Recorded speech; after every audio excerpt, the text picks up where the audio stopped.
ఒంగోలు వైసీపీలో సిగపట్లు. జగన్ నిర్ణయంతో పడినట్టేనా full stop? Srikakulam వైసీపీలో రోజుకి సీన్ మారిపోతోంది. ఆ సీనియర్ సేవలు మరోలా ఉపయోగించుకుందాము, అక్కడ మాత్రం యాక్టివ్ గా ఉండే లీడర్ ని తెచ్చుకుందాం అంటూ మరో సీనియర్ నేత చేసిన వ్యాఖ్యలు జిల్లాలో దుమారం రేపాయి.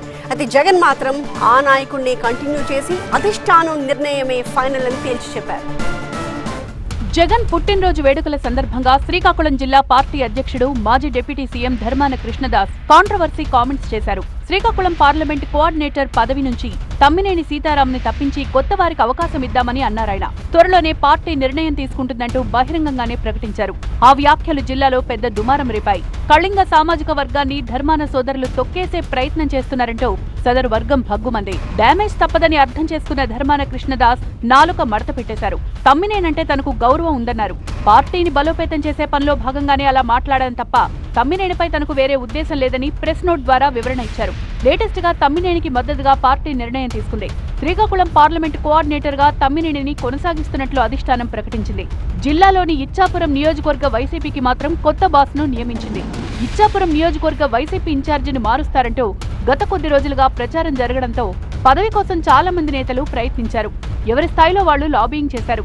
కానీ శ్యాంప్రసాద్ రెడ్డికి ఆ అవకాశం దక్కింది. టీడీపీకి కంచుకోటగా ఉన్న ఇచ్చాపురం నియోజకవర్గంలో మరో పార్టీ విజయం సాధించాలంటే అంత ఈజీ కాదు. ఈ నియోజకవర్గం టీడీపీలో నాయకుడు చెప్పిందే శాసనం. కానీ విపక్ష పార్టీలో అది అసాధ్యం. ఎందుకంటే 4 గ్రూపులు, 10 మంది నాయకులు.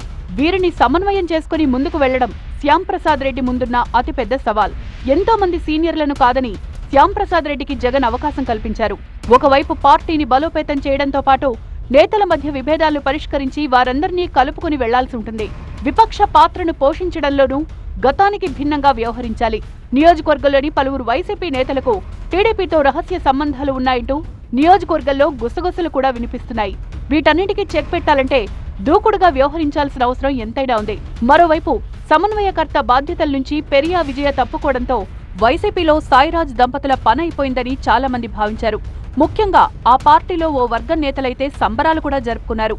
అయితే సాయిరాజును సెంట్రల్ ఎగ్జిక్యూటివ్ మెంబర్ గా జగన్ నియమించడంతో ఆయనంటే గిట్టని నేతల గొంతులో వెలక్కాయ పడ్డట్లయింది. ముఖ్యంగా వైసీపీలో కళింగ సామాజిక వర్గానికి ప్రాధాన్యత తగ్గుతుందంటూ ఈ మధ్య కాలంలో జరుగుతున్న ప్రచారానికి జగన్ నిర్ణయంతో ఫుల్ స్టాప్ పడింది. అదే సామాజిక వర్గానికి చెందిన సాయిరాజును కేంద్ర కమిటీలోకి తీసుకోవడంతో పాటు మాజీ స్పీకర్ తమ్మినేని సీతారాంను పార్లమెంటరీ సమన్వయకర్తగా కొనసాగించడంతో పార్టీలో కళింగ సామాజిక వర్గ నేతలు ఖుషీగా ఉన్నారు.